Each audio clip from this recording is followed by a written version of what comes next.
Hello and welcome to Nice and Blunt. It's Wednesday, and like usual, I like to give you 5 players who I think have great matchups and deserve being in your starting lineup this week. These are my top 5 must-start running backs for Week 8.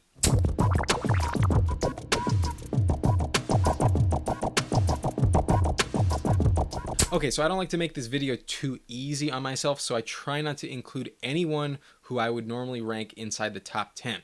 So I'll put my top 12 up here on the screen so you can take a look at it. At number 1, it's obviously Derrick Henry, then Alvin Kamara, Zeke, Najee Harris, Jonathan Taylor, Dalvin Cook, Aaron Jones, Alvin Kamara, and DeAndre Swift. Those are my top 9, and I think you are definitely starting them no matter what. But at number 10, it may surprise you. It's Damien Harris of the New England Patriots. And before you think that I have him ranked way too high, let me explain. If you look at Damien Harris's stats through the first 7 games this season, I understand why you would be cautious. Only 15 touches per game, ranks as running back 21.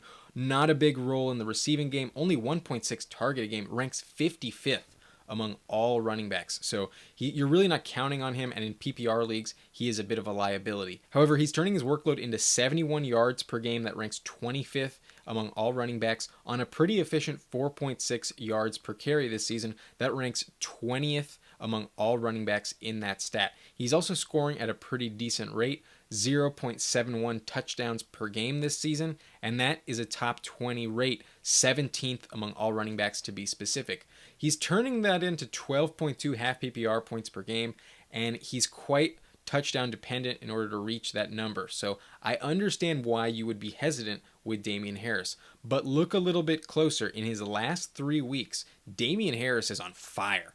He's averaging 16.3 touches per game, and that workload ranks 9th among all running backs on a per-game basis. He's also turning those touches into 93 yards per game from scrimmage. That ranks 12th best among running backs on a very efficient 5.7 yards per carry. That ranks top 5 in the NFL this year, and it's really impressive coming from the Patriots running back. You know that they have a good offensive line, and it's also turning into scoring potential. He scored 4 touchdowns in the last 3 games, and the touchdown rate of 1.33 touchdowns per game ranks 2nd in the NFL, only behind Derrick Henry. So altogether in the last 3 games, he's averaging 17.8 half PPR points per game despite seeing very few targets, and that ranks tied for 4th with Ezekiel Elliott on a per-game basis this season. So at the moment, Damien Harris has a very hot hand, and I think you want to ride it into Week 8 because he has the best matchup this week for any running back in the NFL. He's going up against my LA Chargers, and their run defense is atrocious. This season, the Chargers defense is allowing 162 rushing yards per game. That is by far the worst in the NFL. It ranks 32nd in the league, and no other team is allowing more than 145. So a pretty terrible average when it comes to that stat. And to running backs specifically, 132 rush yards per game on 5.3 yards per carry, and the game script is really favoring running the ball. 25 carries per game on average by opposing teams. He's also very likely to score a touchdown in this game. The Chargers have given up 8 rushing touchdowns through 6 games this year, and 6 of them were scored in the last 2 games alone. They did have a bye week, so they're going to try to address it, but I really don't think that they're going to have any luck in that department this year. They're going to have to wait to the draft to fix those issues. So because of all of these factors, I really think that you can trust Damien Harris, and this week I think it would be a huge mistake to bench him. He is my number 1 must-start running back, a top 10 play in half PPR for me. And then 2 players who I've mentioned very consistently I have ranked as my running back 11 and 12. I'm talking about James Robinson, who's going up against Seattle, and Darrell Henderson, who is going up against Houston. Now compare these 2 stats. For James Robinson, 16.8 touches per game, ranks 14th. 3.7 targets per game, ranks 20th. 96 yards per game from scrimmage, ranks 10th among all running backs. 5.5 yards per carry, ranks 5th best, tied with Jonathan Taylor. And 0.83 touchdowns per game is a pretty high rate, 9th most among all running backs on a per game basis. He's turning that into 16 half PPR points per game, and that ranks as running back 10. And when it comes to Darrell Henderson, through 6 games, he's averaging 18.5 touches per game as a top 10 rate, ranks 9th among running backs, 3.7 targets per game, tied with James Robinson for 20th in the league. 92.5 total yards from scrimmage per game, ranks as running back 13. Only 4.3 yards per carry, not the best efficiency, ranks 36th among running backs, but also a pretty good touchdown rate of 0.83 touchdowns per game, so he's scoring just like James Robinson. That ranks tied for 9th in the NFL, and he's turning it into 15.5 half PPR points per game. So that ranks 12th in the league, and both James Robinson and Darrell Henderson have proven themselves to be top 15 running backs in the NFL this year. And I think you can trust them every single week in fantasy. And they feel like locks in your lineup going forward as high-end, high-upside running back twos for the rest of the year. They both have good matchups as well. For James Robinson, he's going up against the Seahawks defense, who's allowing 134 rush yards per game. That ranks 30th in the NFL, third worst. And to running back specifically, 111 rush yards per game on 27 carries per game. And the only area you might be a little bit worried for James Robinson this week is the touchdowns. They've only given up 5 touchdowns this season. However, they've all come in just 2 games. So in 5 of the 7 games the Seahawks have played this season, they've allowed 0 rushing touchdowns. So it's going to be a little bit tougher for James Robinson to score this week, but I think you can count on him. His floor is very high. And when it comes to Darrell Henderson, he also has a good matchup against the Texans this week. Their defense is allowing 146 rushing yards per game. That ranks 31st in the NFL. So all 3 running backs I've mentioned so far are going up against bottom 3 run defenses in the NFL this week. To running back specifically, the Texans are giving up 127 rush yards per game on 24 carries a game, and an average of 5.3 yards per carry. So I think Darrell Henderson is going to bring his efficiency up this week, and I think he has a great chance to score because the Texans' run defense has allowed 7 rushing touchdowns through 7 games. The odds that Darrell Henderson scores this week are quite good. So I'm counting on both of them as top 12 options. And I think this is the last week I'm going to mention them in this segment because I feel like they've really established themselves as must-start running backs every week moving forward. So moving on, how about a player with a little bit more risk? You picked him up off the waiver wire once CEH got injured, and last week he put up a big dud. But I think you can trust Darrel Williams this week. He's my running back 15 in my rankings going up against the New York Giants in prime time on Monday night. Like I mentioned, last week was a dud, but the week before that was really good. So let's average those 2 games out. And as the starter in Kansas City, he's averaging 16 touches per game, which ranks as running back 19. He's getting 4 targets a game. That ranks as running back 15. He's turning that into 69.5 total yards from scrimmage, which isn't great. It only ranks as running back 26 on a per game basis. And the main reason why is because his yards per carry is really low. In those 2 games as the starter, he's averaging 3.15 yards per carry.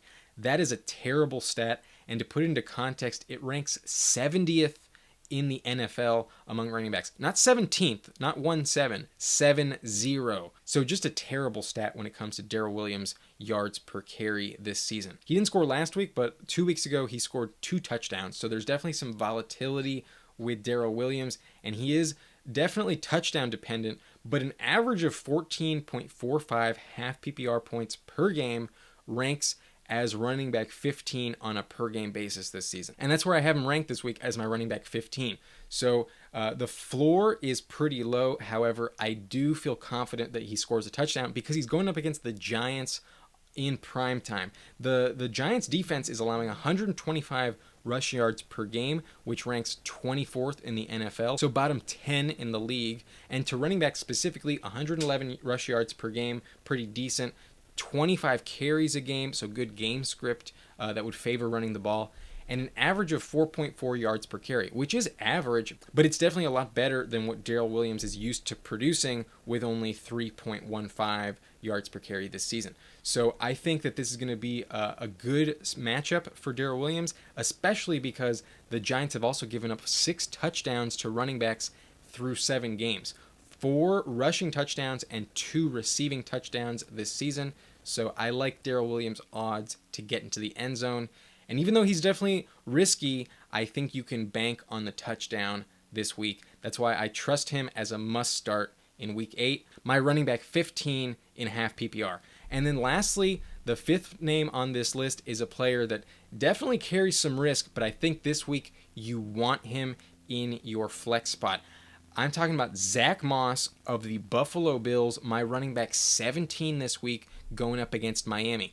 Through 5 games this season, Zack Moss is not getting a massive workload. Only 12.8 touches per game, only ranks as running back 35, 2.8 targets per game, ranks as running back 37, and an average yards per carry of 3.9 this season is pretty bad, ranks as running back 43.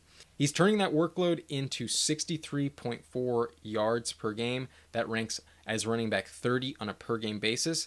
And the only thing that's really saving him are the touchdowns. He's scored 4 touchdowns in 5 games this year and a touchdown rate of 0.8 per game, ranks as running back 11 on a per game basis this year. So that's what you're counting on. And the only stat that points to him being an efficient player aside from that is his yards per reception of 10.9, which ranks 7th in the NFL among running backs. So a pretty high stat in that regard.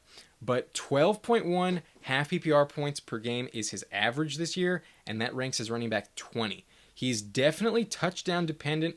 The stats clearly prove it, but we do have a previous game against Miami this year to go on. He was a healthy scratch in week 1, but he made his debut in week 2 and only saw 10 touches in that game, but he turned those 10 touches into 34 yards and 2 touchdowns. So the floor is really low, and he's obviously a risky play, but I think that he gets into the end zone at least once yet again this week, and I feel very confident in that because if you look at the games between Josh Allen and the Miami Dolphins, you notice a trend. The Bills just blow out the Dolphins. So in his 4 seasons in the NFL, Josh Allen has played Miami 7 times. In that first game, he lost, but in the last 6, he hasn't lost a single one. He's gone 6-0. So in those 6 consecutive wins, the Bills score an average of 39 points per game. Not fantasy points, real points on the scoreboard. So it's safe to say that in this game, you can pretty much bet the Bills will put up at least 30 points. They're going to score at least 4 touchdowns, and I think one of them is going to Zack Moss, and that's what's going to keep him as a top 20 play this week. I think if you have the opportunity to start him, he has a lot of upside this week, and I feel confident that you can trust him. Just to give you a little more context in terms of this matchup, the Dolphins defense is currently allowing 117 rushing yards per game, which ranks 19th in the NFL. So it's definitely middle of the pack, but below average. And to running backs specifically, they are getting the bulk of those yards. 107 rushing yards allowed per game to running backs on 24 carries per game. So the game script is favoring running the ball. And an average yards per carry of 4.5. So definitely an improvement on Zack Moss's average. And through 7 games this year, the Dolphins defense has allowed 9 touchdowns to running backs. 8 of those are rushing touchdowns, and 1 of them was through the air to Giovanni Bernard. 3 of them specifically were given up to Buffalo in week 2. And I think you can count on Zack Moss scoring once again this week. So those are my top 5 must-start running backs this week. Damien Harris is my running back 10. James Robinson, my running back 11. Darrell Henderson, my running back 12. Darrel Williams, my running back 15. And Zack Moss is my running back 17. If you'd like to take a look at all of my rankings for running backs, I'll link it in this video right here. Tomorrow's Thursday, and I'll be putting up my wide receiver rankings for this week and also my top 5 must-starts at the wide receiver position. My name is Adam Riancho, and thank you for watching Nice and Blunt.